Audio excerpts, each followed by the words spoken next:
things like Karma and Seraphine sometimes come through as options. We've even seen things like the Yasuo Center come out over in the LCK. And I think it reared its head in the LPL once, but maybe I am overthinking. Seraphine is that next big ban away. It's so many games like that. Been there now. I understand. I was going to say, it's like statistically, you could be correct, but I have no idea if I can verify that for you. But yeah, the Seraphine ban away. We are going to see the Taliyah being picked up, and this has been something that has been creeping up in everyone's draft. The power you get in the lane, alongside having that, you know, semi-global ultimate, just with the power you get right up into the late game, and you get the 3-4 items, you hit like, well, like a rock. Yeah, you do. Like a rock, very well put. And the question is not so much whether or not it'll be flexed, because Seaboy hasn't really shown a tendency to play it, but to me, more about what Matchco are going to pair this up with in terms of the mid jungle to me. And of course, I suppose maybe this being Matchco, they do have it in their locker to play it towards the bottom lane, but that is yet to be seen. For GameWard though, very stock standard. Zeri scaling in the bottom side, Ahri as a blind, something that we see a lot in this meta. Will we see something like the Poppy come out, Poppy Taliyah, one of those kind of premier 2v2 jungles still? Or will we see something a little bit different maybe? I think going towards something like Trundle will be a little bit too difficult, a little bit too hard to lock down something like the Zeri and the Ahri. And maybe actually what's coming to mind right now is probably Vi, I think, to be honest with you. Such hyper mobile carries from GameWard right now. Definitely use some lockdown from that jungle role. Yeah, gonna need a little bit of extra kind of setup, and the solo lane's already been picked up here from Matchco. This is something we tend to not see in. Wow, okay, Akshan banned, picked in. This has been something that's been consistently banned against Matchco in that second rotation. So now they're just saying, look, we want to take it. This could be our last opportunity to really have a chance in this group. We have to pull out all the stops. Yeah, all right, I'm down for it. Let's send it from Haha, and that should mean Seaboy is piloting that Taliyah. Of course, like I said, Taliyah is still technically flexible. GameWard, though, going towards what's looking to be the Yuumi. Everybody boo GameWard, and we'll see what they end up banning in the second phase. You'd expect it's going to be supports, anything aggressive, someone like Nautilus, perhaps, that can get them that very free lockdown onto the Zeri, just looking mostly towards engage. Whereas for Matchco, expect to see some of Melanique's champion pool banned away that can maybe bully out onto that Gangplank. Yeah, they want to try and give Gangplank as easy a time as they possibly can. I wouldn't be surprised to see maybe the Gnar, just because of how safe it can be with the mini range and stuff like that, to kind of ban away. But banning away things like on the bot side makes total sense to me. You want to try and stop that hard engage, like you mentioned there, because that's the one big thing you're kind of missing out of this composition for Matchco, is just straight up, how do you start a fight? Yeah, I will say one thing that I'm noticing right now for GameWard is there's a pretty distinct lack of engage themselves. So I wonder if Matchco maybe kind of double down on that as well in terms of the bans. Removing away someone like Wukong definitely sort of fills and takes away that void in a sense. And I suppose even though it's a good matchup, maybe you look to remove away the Ornn from Melanique, right?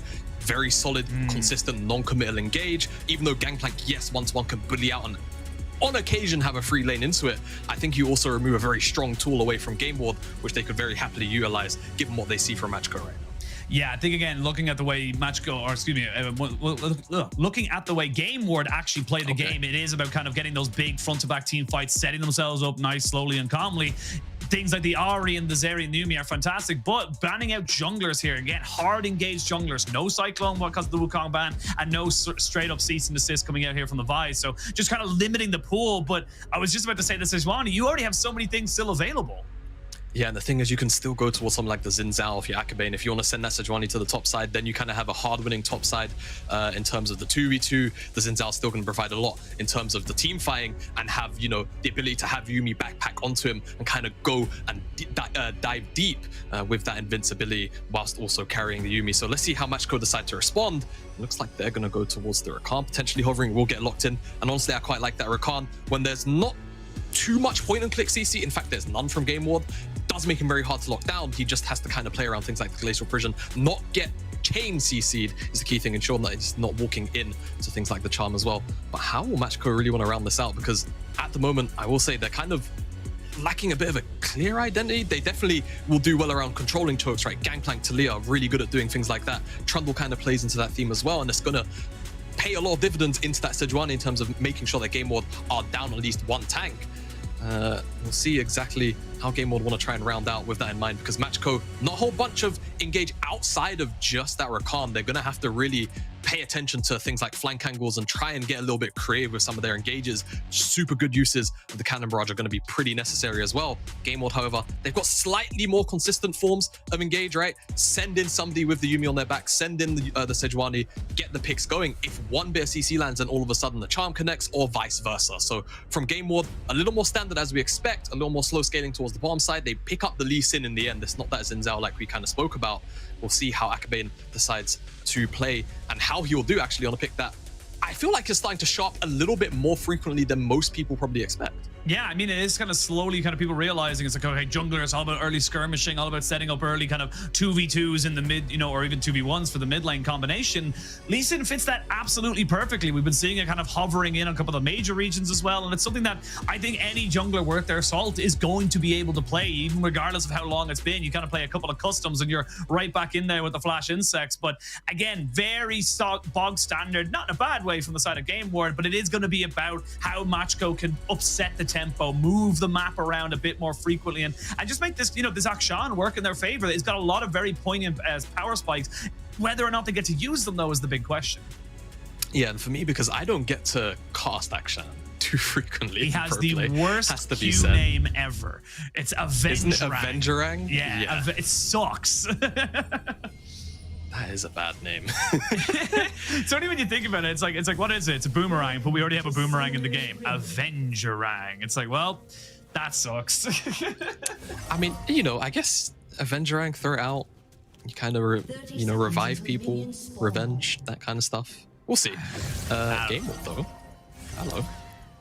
And they're looking for something as they make their way in here. Again, just early aggressive movement here. You have the Yuumi there available to yourself, so just easy to kind of like kite that one out. You got a pretty strong level 1 as well if you take the permafrost onto the Sejuani, but not to be for the moment.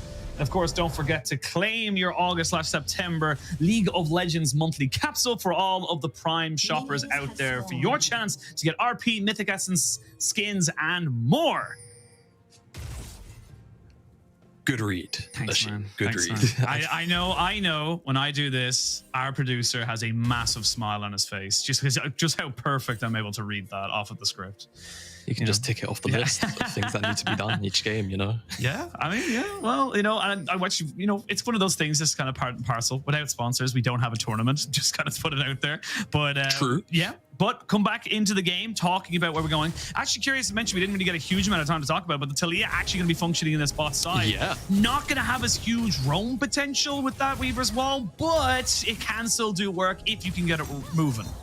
Yeah, and I suppose the expectation without necessarily seeing the matchup is that potentially it should be able to secure priority for itself. Maybe not in the first couple of levels, but once there's a couple of points in that threaded volley, you'd expect that Raresh will be consistently securing first move for himself, and also Click, and just the ability to have a lot of wave clear to himself means that perhaps Click will get up towards the rest of the map and see if he can find any kind of impact, specifically towards the mid lane, right? When you've got something like the Akshan, obviously the Akshan in itself, I suppose considered a roaming champion, right? With that invisibility, with the extra movement speed in that stealth. We'll see exactly how Matchco want to play this one out, right? Because I think they've got two very unconventional lanes, and then that Gangplank kind of sitting up there in the top side in a matchup where he should be able to farm relatively safely. What exactly will they do in terms of their game plan for who's the carry, right? I think Gangplank, very, very strong in a tank matchup, also has first strike, which is a big thumbs up from me. I feel like too many Gangplanks kind of default to that grasp of the Undying. Generate your gold, guys. Get more bonus damage out of that rune. I promise you, it's better than grasp more times than it's not. Cash blank. Cash plank, baby. Cash plank, baby. Bank plank.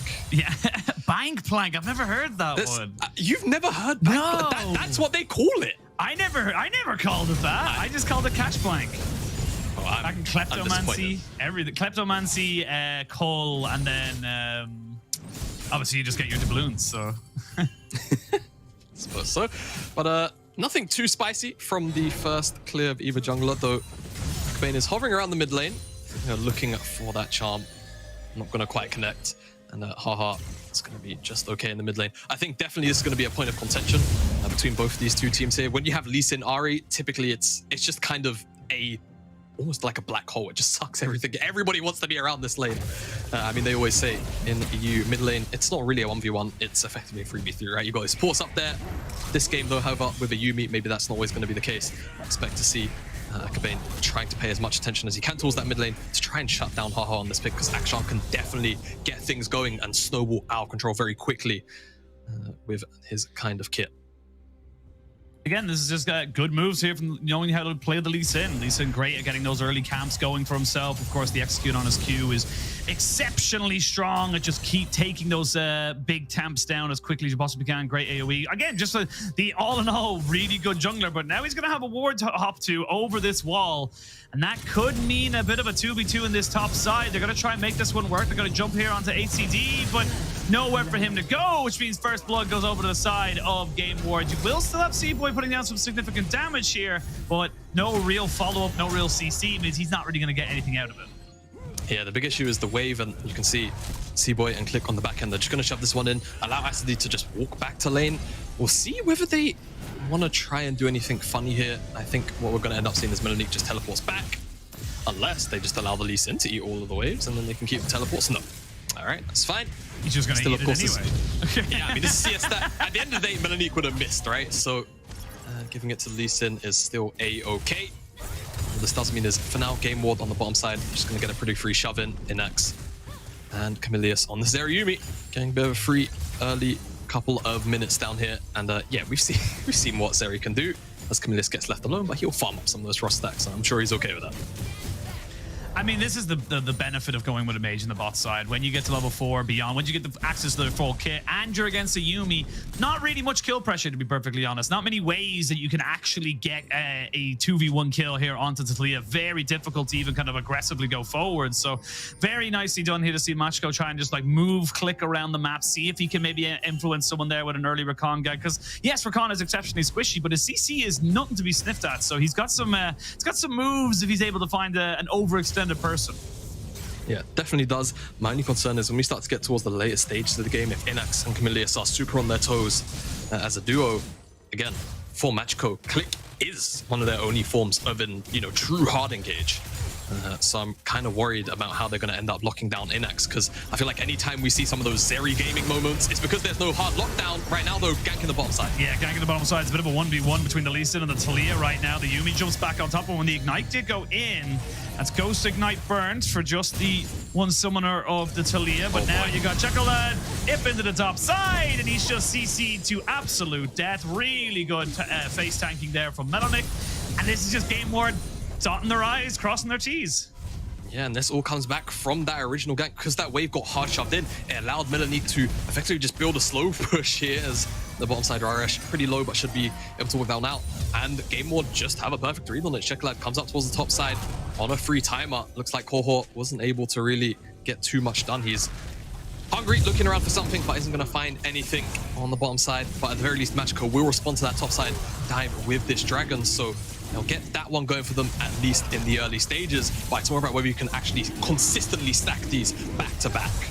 Yeah, that's the big thing. Like, yes, they are still exceptionally strong, individually themselves. I actually think that in terms of standalone single dragons, probably the Hex Dragon is one of the best in the game to get, especially this early on. Yeah. But it is something, it's kind of a win condition that you need to try and keep going for yourself. You have the Trundle, you have got a AD mid laner as well. There's a real, argument to be said here that Machko shouldn't be letting any of these dragons go if they can play the map right.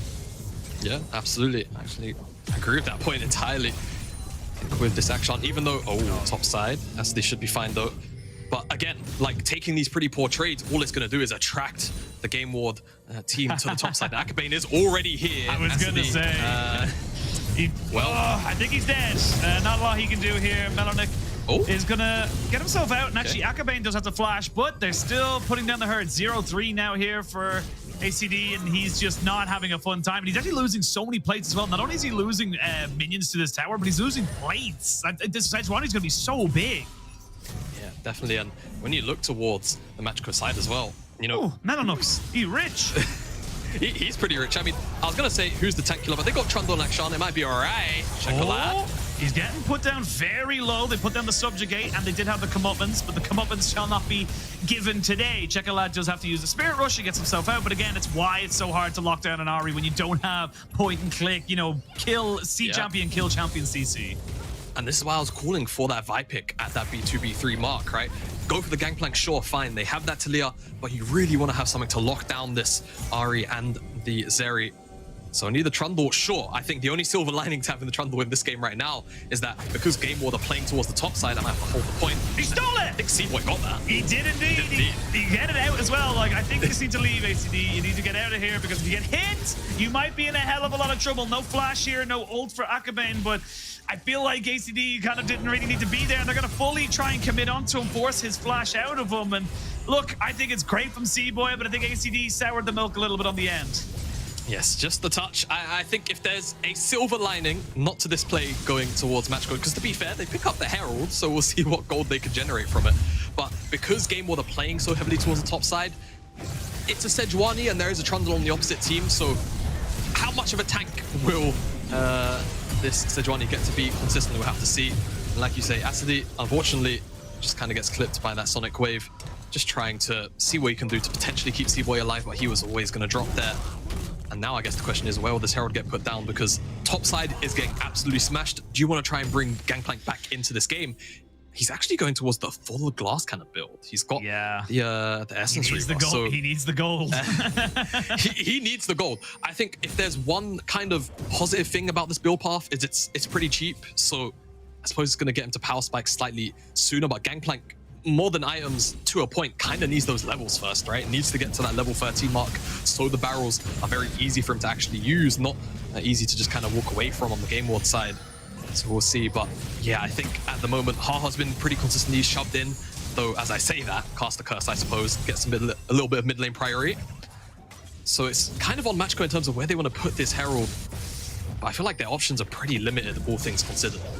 Yeah, they're pretty limited, but I will say they should have the cooldown available to themselves once the dragon spawns at a minute 40 time. So maybe there's an opportunity for them there. They are 3,000 gold down already. It is a pretty sizable gap. I will say majority of that is in the top half. If almost all of it is in the top half of the map between the top laner and the jungler. A couple, about 20 gold or 20 CS for Inax over his counterpart as well. So not to be understated how well he's been able to kind of farm up on this Zeri. But now we see C-Boy looking for maybe something here. Flash in with the charm. They do have the final chapter, but they couldn't get the flick back in position. GameWard now. And yeah, GameWard not going to go fully commit onto this one there. All they get is the flash from Inax. They use quite a bit on their own side.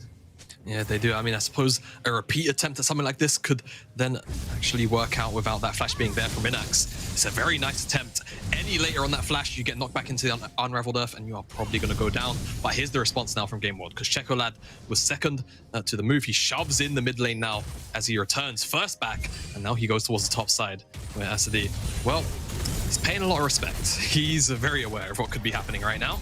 I mean, he's aware, but aware doesn't make it any better for you. You're just kind of sitting there waiting for things to kind of go your way. Akabane maybe thinking about maybe going for something here on the top side, or in the mid lane, I should say, but on the top side, Asadi, yeah, he's dead. He's just going to get 1v1s, and yeah, there's nothing really you can really do there. The Sejuani's too big. You don't really have an opportunity to kind of come back onto that, even when an Essence Reaver been finished up now. That's going to basically be solo plates going over to Melonic.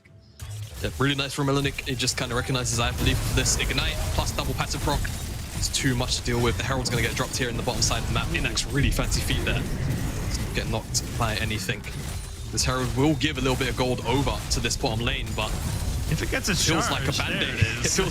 It's going to get the charge, but it feels like a band-aid on, like, you know, a massive head wound at this point, right? Like, Matchco are really, really far behind. I think one thing I always do point to, though, is despite the massive gold lead, it's actually item completions, which are a little more important to track, right? A team can have a 4k gold lead, but if they haven't based and spent it, or hell, maybe they have, but the full item completions are at parity, there's still a little bit of wiggle room to fight around. Obviously, there's a little more context game by game, but item completions are what change champions and how they work. And right now, for Matchco, I think once they base, they're going to be around parity relatively soon. So they shouldn't worry too much. It's the cloud! Yes! Right, okay. I celebrate. It's only funny because whenever I'm here, I've always preached, you know, the strength of the Cloud Dragon and the Soul. It's underrated at the moment, Machine. I don't know where you lie on this debate. Whether you lie anywhere, actually. Well, play your cards right and you'll find out. Anyway. Well, like, I think I fall into the church of our Lord and Savior, Dan Ox Harrison, where I think that the Ocean Dragon is probably one of the weakest at the moment. I think Cloud Dragon has plenty of uses at the moment, but Akabane, yeah, he's pretty safe. He's got the cat on his back, the devil on his shoulder, if you will. So he's not really going to be feeling any pressure at the moment. I will say, in the Smite fights, small little, again, I think as I said, Don, well, small little moment you can go for it. Never mind. I was just about to praise C-Boy, but he might just be getting taken out here. Yeah, nowhere for him to go. He gets caught off from his escape. There's another charm there on the click. He gets kicked back into no man's land, and it's 7-0. It's a 5,000 gold lead, and it is just absolute domination right now from GameWard. They may not have gotten any of the neutral objectives, but they don't care, Jamada. It's a routing, isn't it? Really, GameWard, top to bottom.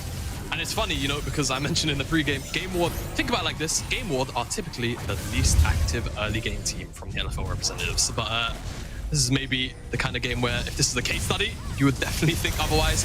Really nice charm connects into Everfrost. The lockdown just comes in, and even though there's the response from Click and even the Gangplank almost try and slow everybody down, the problem is Melanique just moves from the top side of the map through those two towers.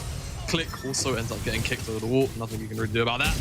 And then here on the bottom side, yeah, Melanique's just too strong. The Ghost isn't really going to get you away from that. Really, really good stuff from GameWard. Clean, clinical. They don't drop a single member. And it's just getting harder and harder. You've got the Kraken Slayer now here for Haha, but it's he ain't laughing right now. It's a tough one. No. It's a tough one for him. And yes, you got the two dragons, but you're giving over multiple dragons in a row over to GameWard. If you get them up, even a 2 and 3 stack before the Soul, it's such a powerful buff as well with the out of combat movement speed. Even things like getting rid of the percentage of the slows. The Trundle's not going to be as relevant. Things like this have got a massive impact on how you're able to play the game. And they're trying to get a little bit cheeky right now. They do not have many places to go. They do have a Talia to try and stop everyone from moving forward. Wow.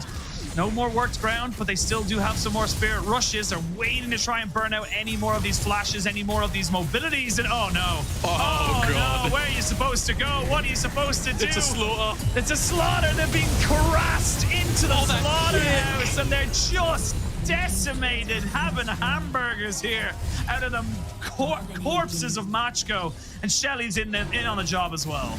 Oh, if it couldn't get any worse, Akabane lines him up, hits him down with the 3-man kick as that dive comes in, and Melanique is just going to reap the rewards of that secretarial charge, 600 gold. He's got a Morello, man. He is like leaning back, feet on the desk right now. He does. I love it. I love it.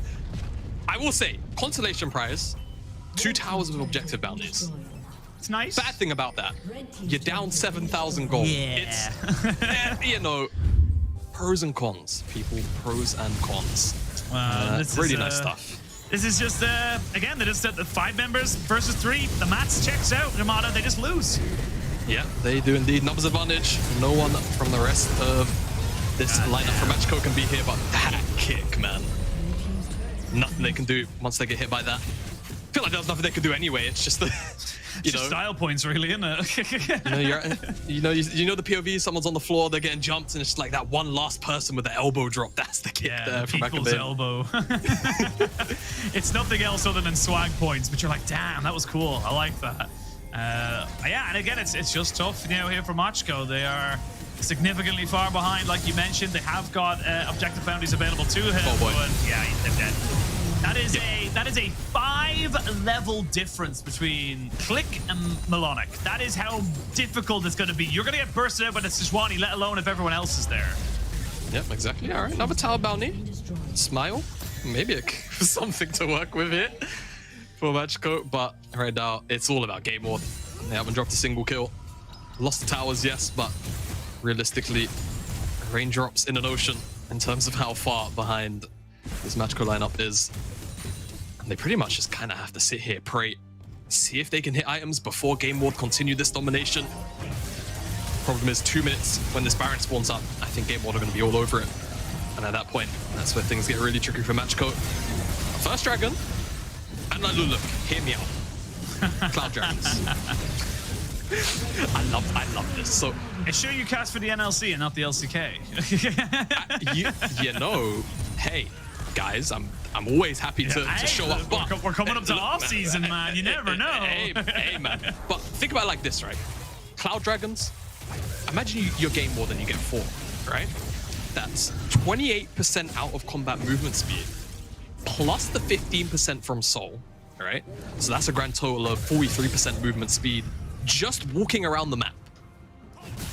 And if your champion's good with Soul and you cast your ultimate, that's an additional... You're almost sprinting around the map at 100% movement speed if you have all 4 dragons. It's like Moby Boots for free, basically. It's even better than Moby Boots. It's practically Moby Boots if you have, I think it's 3 dragons plus Soul. Yeah. Like 3 clouds plus Soul.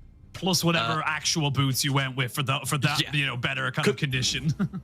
Exactly. So, you know, look, all I'm saying is it's just really hard to tangibly scale how much use you can get out of Cloud Dragon, right? We're in a meta where there's loads of team fights and loads of skirmishes, like the one we're about to see GameWard engage on. Ooh, swing and a miss coming in there from Melonic. He's at that tanky. He needs to be a bit careful. Subjugate's down. He's got Subjugate on top of him, and he's been shot down. That goes over to Haha. And again, GameWard, you're far ahead, but you're not that far ahead. And I do think that this slightly more AP-heavy Sejuani build came back to bite him a bit. Yeah, just a touch, but also remember, because the Trundle is in the game, this is what I spoke about earlier, this is GameWard's only real frontliner, the Sejuani. The Trundle's just gonna subjugate her every single time she goes in, and effectively just make her a big, squishy 3k health bar. We'll see what GameWard try and do on the back end of this, because they are looking for the blue buff, maybe in exchange afterwards. Oh, they get the flick back though, and that's going to be Akaban going into stasis, so he has to use his Zhonya's. Will steal away the blue buff. Thinking about it. He's thinking about it. He's not going to go. Not yet. He was thinking about it. But, what they're not thinking about is the Baron, because they're doing. But is this overzealous? I don't know. Like, Inax is our mana, he's not 2 items. This is good. This is risky in my books, but we'll see how it goes. There you go, Cannon Barrage. Stop that. Okay, Magico say. I mean, look, I'm not saying in any way, shape, or form that I think Machko are going to win. I'm just saying that GameWard need to be a little bit careful with how they continue with the rest of this game, and they got to be very, very aware that it was a 7,000 gold lead. It's now a 4,000 gold lead. They can't just be giving over willy-nilly, because the Gangplank will scale, the Talia will make it so you can't push waves, and the Trundle will continuously steal away your front line. This isn't a surefire thing right now, because Melonic's still going for AP. Yeah, he is. I mean, again, like with the Trundle, I guess it's kind of one of those fine balancing acts where if you go too much armor, then you make Trundle too tanky, or you go like too many resist, you make Trundle too tanky. So I get it, and I'm not gonna inherently criticize it, because I guess when you're that far ahead, it's kind of, you know, extra burst damage at that point, right? But do you really need it when you've got all of the CC your kit provides plus an Ari charm?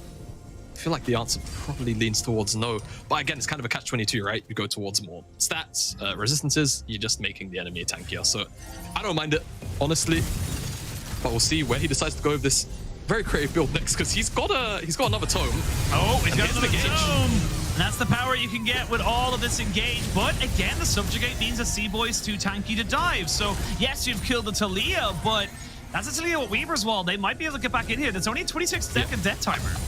Yeah, I think the crucial thing is now C-Boy doesn't have Subjugate to actually walk in, check this Baron, be a little bit tankier to try and go in for this 50-50, and now it's a 4v5 as well. They still have the engage tool of Click, and this Baron, I don't think it's going down too quickly. I can't see the health bar, so I have no idea. I have no idea. It could be the fastest or slowest Baron we've ever seen. I'm going to lean on probably not the fastest, as we can look at it. There it is. Thank you so much. Here we go. The flash engage comes in. Cannon Barrage does a hell of a lot of damage. Akabane does get the kick out, but Akabane's taking too much damage. Ooh, he does get the safeguard out, and now GameWard are trying to see the Zeri. NX trying to get the damage down with the Qs, but he's not really getting it. That's the Weaver's Wall I was talking about earlier to try and stop everyone from coming in. And oh, I don't know about this one, Shamata. It's getting a little bit rough and ready. It's getting a little bit messy. It's pretty dicey, honestly, trying to take down Barons against this match co-composition. Cannon Barrage, Talia, even though she wasn't present this time, Rakan as well. So many AoE abilities you have to consistently worry about in front of the pit here, which just makes Baron attempts so rough, so difficult. Really nice defense there from Matchco. Not overcommitting too hard. but also almost bursting out Akabane. And I think if they took him down, maybe they could continue an angle for a 4v4, but at the very least, the Baron doesn't go down. The Purple Worm buff is not in GameWard's back pocket. Matchco can continue to hold on here as they continually pick up these items, scale towards the late game again. The gold lead doesn't matter if item completions are relatively enough close, right? In this case, it's the tank Sejuani who's ahead of Asadi, but everywhere else, you're looking at 2 items. So it's honestly not too bad of a spot for Matchco to be in and play out this game. They just have to make sure that they don't fall prey to any more of these mid-lane engage from Melanique and Chocolate. And here's the big thing, 10 more minutes until Dragon Soul at minimum here for the side of for GameWard. So Matchco are happy to sit back. There's only been 3 towers taken on both sides. You haven't really cracked open this game. And yes, the scoreboard might tell you that this is all GameWard, and I won't lie, it has. But at the same time, this isn't going to be as relevant when you get that Lord Dominic's regard here on Asadi. When you're able to maybe go for a 1v1, the kick comes in, the execute is good. He's not quite able to get the Prowler's Claw off to the back of it. He's dead, he's dead. Oh, he gets himself the triumph, but he's going to have a Talia coming back on the backside of this, and he will fall. So that's another big shutdown. And again, GameWard, I'm going to say it, I don't like how you're playing this. I think it's way too disrespectful. You're not really thinking about how this game is playing out. Yeah, definitely so. I feel like maybe a little bit too complacent, right? You get a massive lead like that in the early game, start having a little bit too much fun in the comms, you know, things can get a little bit dirty. They're not as clean, consistent as, okay, these are the lane assignments. We need to be doing this. Right now, it feels like GameWard a little too loose on what they're going for here. And you understand Akabane is pretty damn fed at that point. And sure, Asadi has been pretty far behind, but he almost pretty much one-shot him. Lucked out a bit on the crit with the barrel, I think it was. But either way, it's stuff you got to factor in. You got to GameWard, factor it feels it like in. not doing that. It's, yeah, Look, I'm going to wait for it now, but again, it's a 4,000 gold lead. It's been like that. Actually, it's been coming down a little by little, bit by bit, and you're not really getting any further ahead. You're not cracking open mid. You're not cracking open the side lanes. You're not really gaining any pressure on the map. You're just kind of ping-ponging waves, which is exactly what Matchco like to do. Your Baron take isn't extremely fast until you get the 3 items onto your Zeri, so they're going to go for it again, but they're spot out every single time. You still have Cannon Barrage. You're going to be fine to try and dissuade this. Yeah, and it's not like the members of Matchco are very far away. This Baron, it's not crazy speedy, so the response is going to be here. Cannon Barrage comes out. They do get the TP out of Asadi as well. He gets a move here onto Chocolate. They're going to try and burn down here onto Ha-Ha, and he will fall. So shutdown there goes on to him. And they might turn and burn back again. They still have the Subjugate, still have Flash from Seedboy. And like I said earlier, Seedboy's had the number of Akabane. He's been able to get those really good smites off to steal the objectives. So I don't know about GameWard. I'm just thinking this isn't the best play.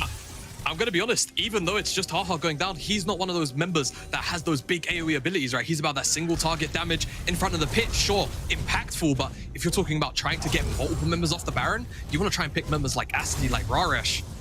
So Matchco, I think, just kind of strong-arm GameWard out of the river again. My God. I'm very happy to just stalemate.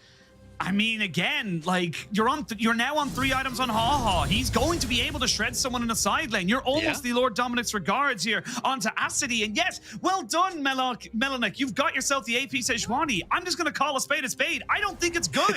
It's not what you needed. This wasn't your job. You didn't need to be the carry here. You needed to be the front line. Agreed. But glad we came to that conclusion. I mean, me too, actually. Me too. But yeah, I think right now, you know, I look at this from the perspective of Matchco, they're doing just fine. The Lord Doms is there, and an extra agility cloak on top of that, over that 50% crit mark now, praying to the RNG gods that he can find a crit onto Inax, onto Chocolate, heavily chunk them out. That barrel nearly looked like it was close enough to work, but apparently it wasn't. Asadi thought so as well. He missed the charm here. Chocolate, he loses his ultimate. Oh lordy, I'm not saying it's a surefire thing for Matchco, but I'm starting to believe a little bit more. He goes in because he has to, because he's going to have to use it at some point. But now you don't have that for a potential Baron fake to try and turn and burn. Another pillar to try and disrupt here, but can they re-engage GameWard?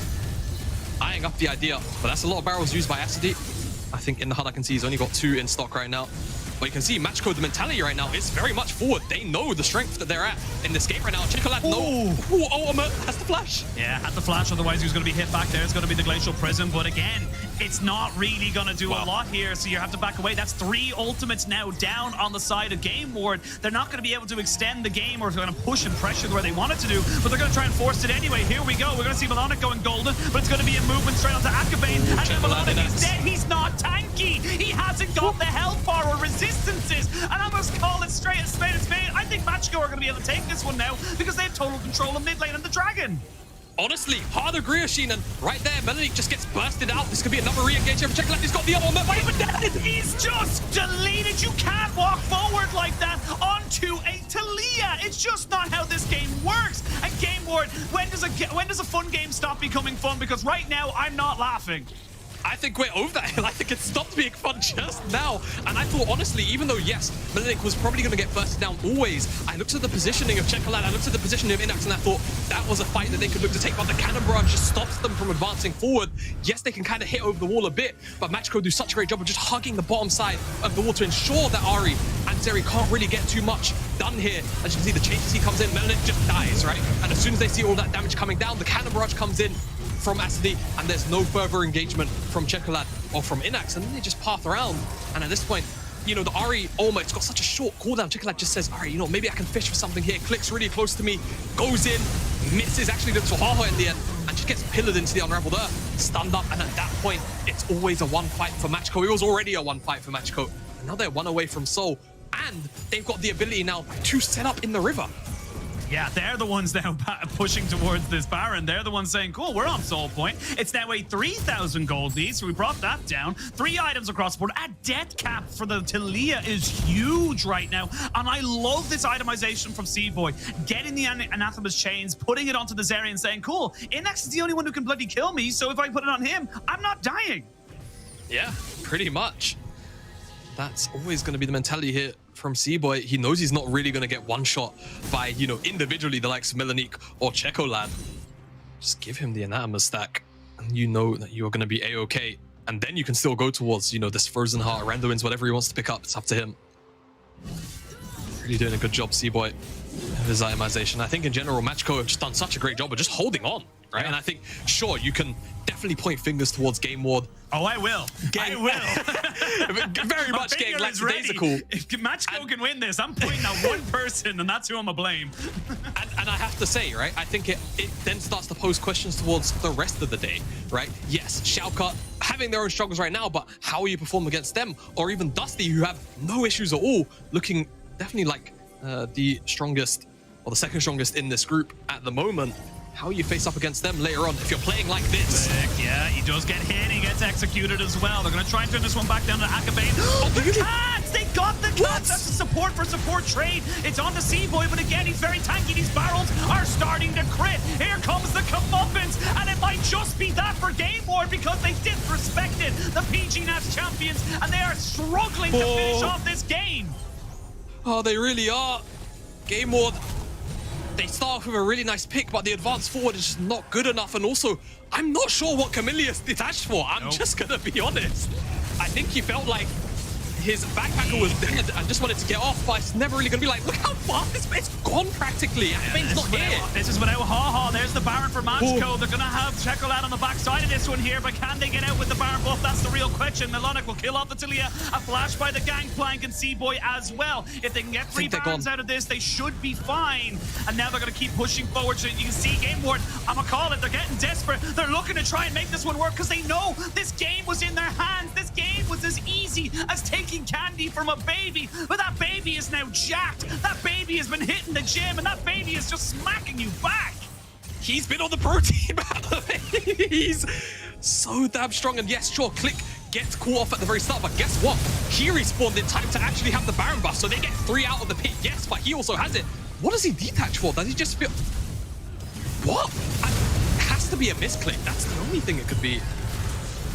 Really, and at this point, it's just an overstep. That barrel connection is huge. It forces all of GameWard back. Akabane goes directly back to base because he feels like this is going to be the end of the engagement, but Matchco, I guess, just catch them with their pants down and pick up the Baron, and now let's see what they can get done with it.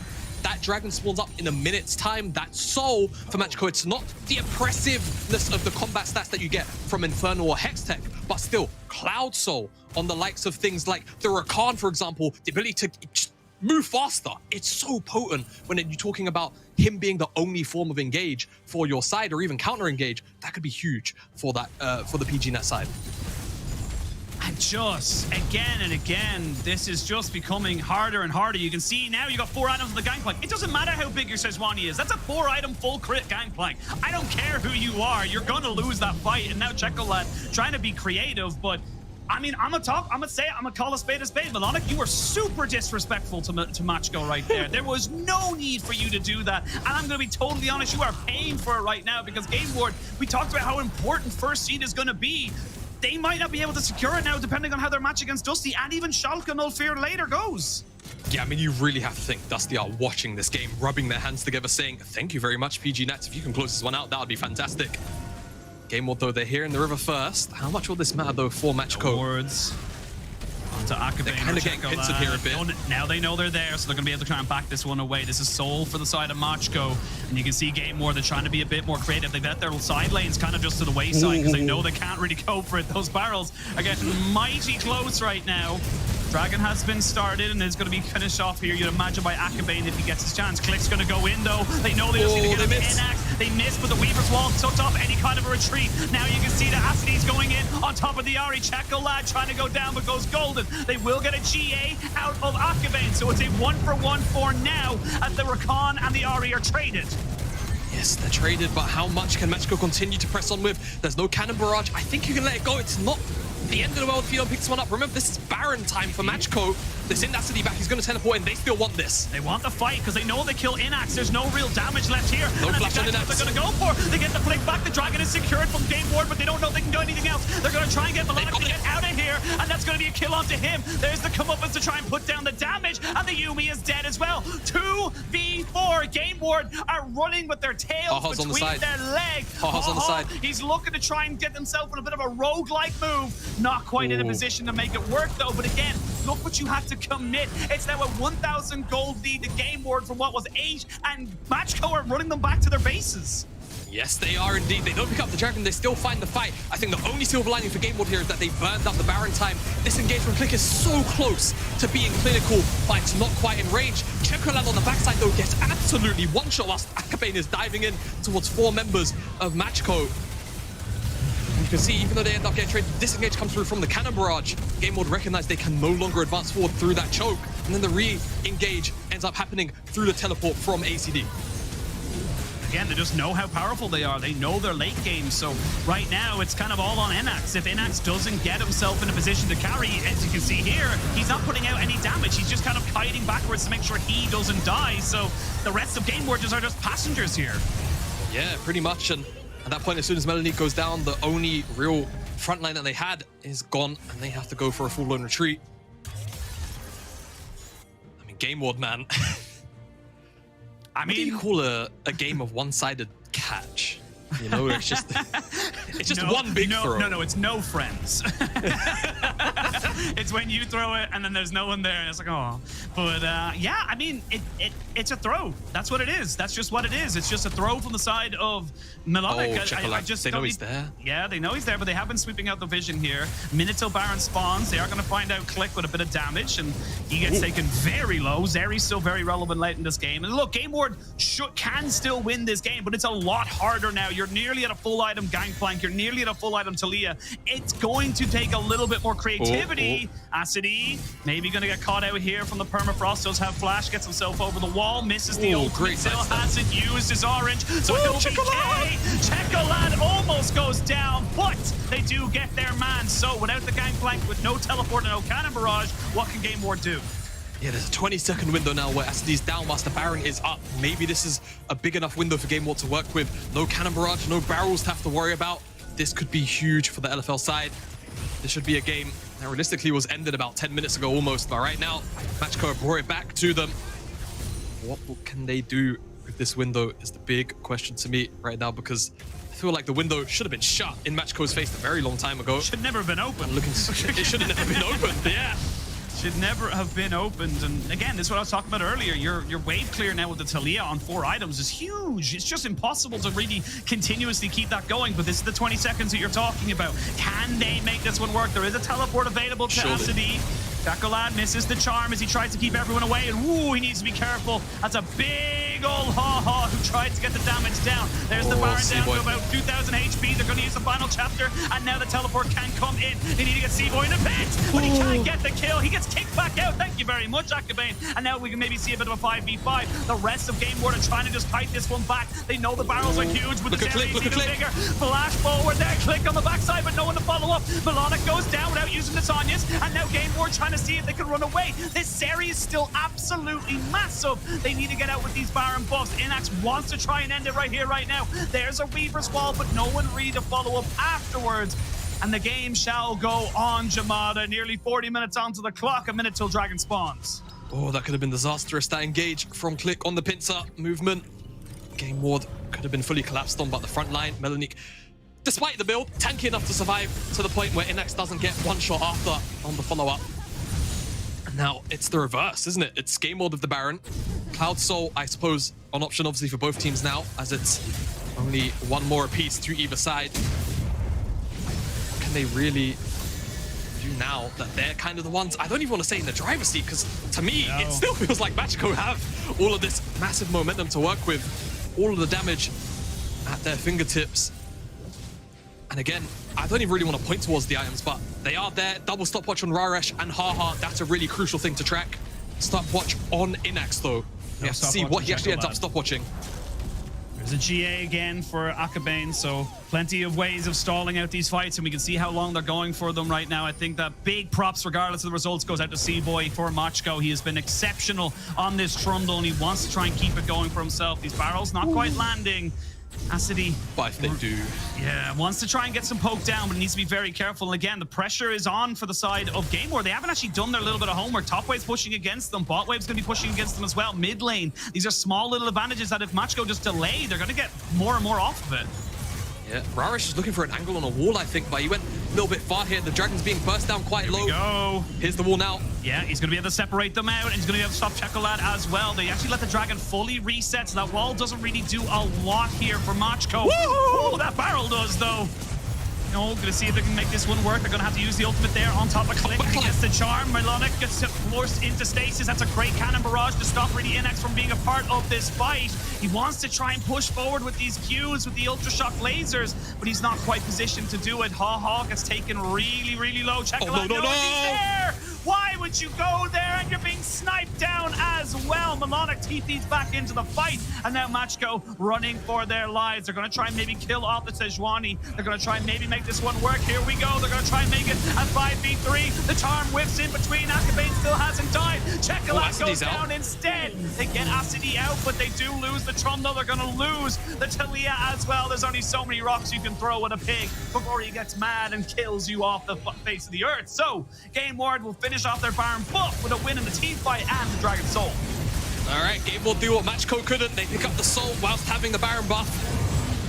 It's a really messy fight. It happens on two fronts. I'm sure we'll get a replay of that. Oh, there you go. Like clockwork. But Chocolate on the backline finds out Ho-Ho here with this charm, and it effectively becomes a 1v1 between them whilst the rest of the team on both sides are just fighting it out on the front line. Click. Eventually, what did he get bursted down to? Because obviously he goes in, he gets locked down. Can't quite recall. Haha, however, it was this Ultra Shock laser. It's just a bit greedy. And like you say, Ultra Shock laser connects. Personally, I call it the Spartan laser because that's exactly what it feels like watching people get hit by it. As Barrel, I think it actually misses. Chocolate comes in at a really awkward time, unfortunately, but still, one-shots him after the fact. Yeah, not able to get Akabane or his GA. It's definitely a crucial resource for GameWard to still have. Kills go the way of GameWard. They pick up the Soul, and remember, this is a juiced Cloud Soul. This isn't like a, you know, we were snowballing, so we got 2 clouds. This is 4. You know, that magic scenario I was talking about earlier, where you're walking around with almost 100% movement speed when you press your R key. If you're out of combat, obviously, a bit of caveat there. It's a lot of movement speed, man. It is. So we'll see whether or not it actually gives GameWard some benefit. We'll have to see. Again, it's not a combat soul per se. Right? It's not Infernal, it's not Hextech, even Mountain to a degree, right? And there's no Ocean Soul into a poke comp. But they move fast.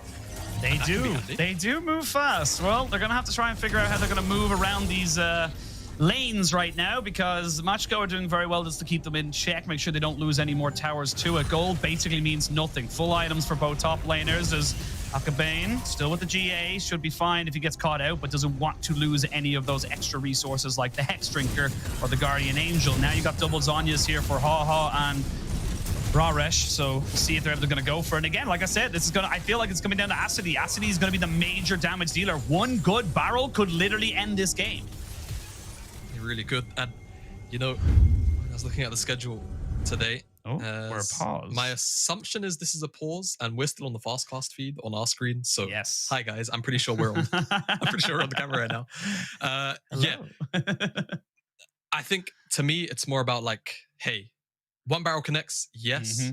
To me, GameWard, that's actually thrown me off so much. I know. Like, for GameWard, I think, you know, they still have the tools that they always had, but they actually need to find the crucial target. And I think right now, as we were kind of speaking him up, it's Acidi, right? You have to murder him. Otherwise, we've seen him multiple times throughout team fights. Yes, at the moment he's 4-6-4, right? It's not the most impressive scoreline. He went from being like 3,000 gold down. Currently, he's only 1,000 up, but 44 minutes into a game doesn't really matter too much. He is full items. He is a very, very scary gangplank, and he will murder anybody that walks into his face. I think they're going to need the Baron at the very least. Otherwise, I think Machko can just hold on for a really, really long time. And if the Elder comes into play in 3 minutes' time, that could be effectively endgame, right? Because whoever gets that Elder, most case scenarios, just wins off the back of having that buff. Yeah, well, we did see during the LPL finals, JDG, or I think it was Top Esports, taking down JDG in a fight when JDG had Elder. So it depends. It depends on how you get it, but have been told there are ping issues on the side of Machko. Okay. So we are waiting to see when they are able to kind of get rectified, and we are investigating right now. Of course, we will jump straight back into game as soon as we possibly can. But look, even if GameWard win this game, I mean, it started off as an easy breezy. Take your time. Don't be stressing. You got Dusty later on in the game. You got Schalke later on in the day. Let's just take it nice and easy. It's now become stressful. Yep. You've now added time. You've added less prep time for yourself. You've added more in-game time that, let's be real, you didn't need to add. And there is still a question mark about whether or not you can finish it. I still think that given the pound-for-pound talent on the side of GameWard, they should be able to still win out this game. But it's not a foregone conclusion.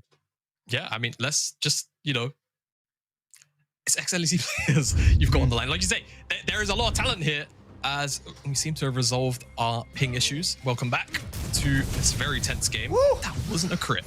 No, that's the scary thing. Oh, look how fast she is, man! Yeah, well, look how fast she is, but Inax had to use a stopwatch just to make that pick work, so they will be able to try and maybe go for the Baron now after that. So Baron up and available in a couple of seconds. I believe our timer in the top right is incorrect at the moment. Yeah, our timers might be broken. Not quite on the same side, but GameWard, they might just try and end the game here because you don't have the Gangplank barrels, so no real game throw. Oh, check that!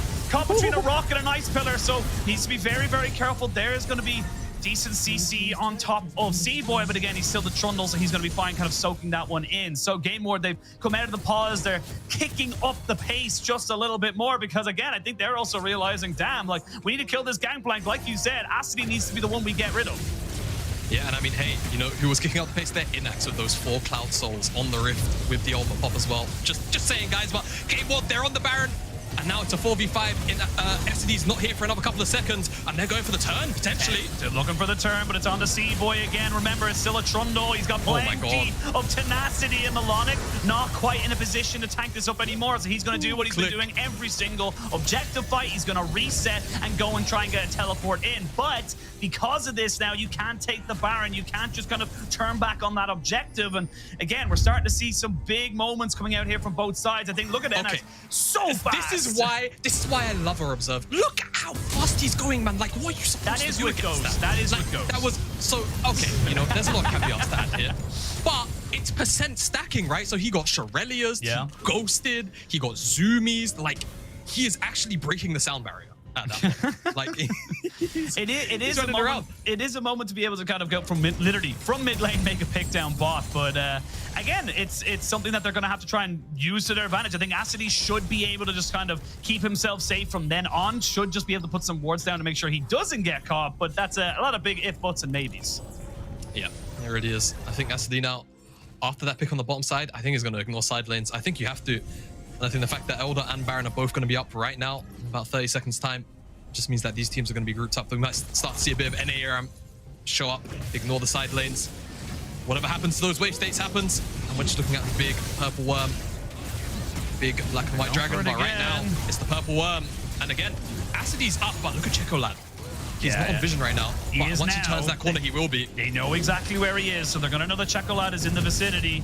Barrel's not going to connect as Melonic just kind of stays healthy before he looks for the engage with the Glacial Prison. They get rid of the slow armor.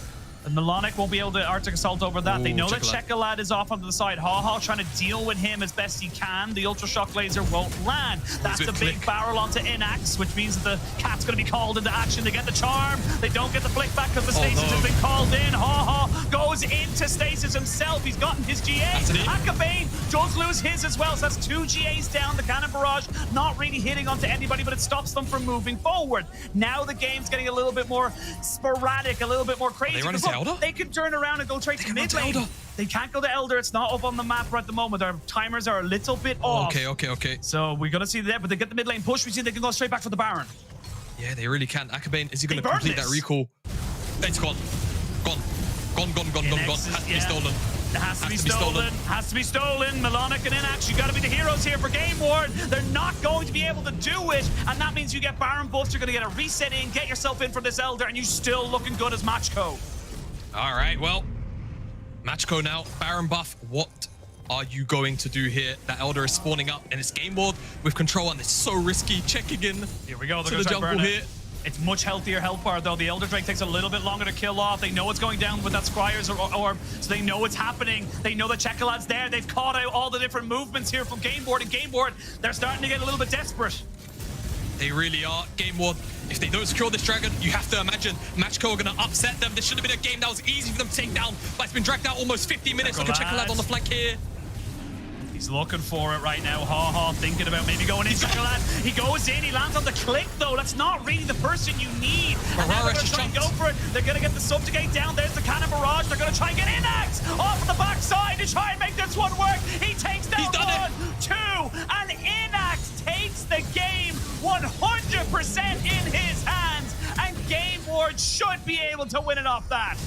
It'd been almost a silent game for Inax, but he's just made the game-winning play 48.5 minutes in. Questions are going to be asked of GameWard later on today after this game, because this was a 50-minute game against an opponent with no disrespect to Matchco. You saw what they just did. They should have effectively, by expectations, been wiping the floor with, but they will go up to 4-0. It's just not the way that I feel like anybody imagined it would happen. Yeah, I think the result is very much what we expected. The journey was a different story, and that is a big win now coming out for GameWard. But I think they could have been done with this game probably 30 minutes ago. They didn't have to go to 50 minutes.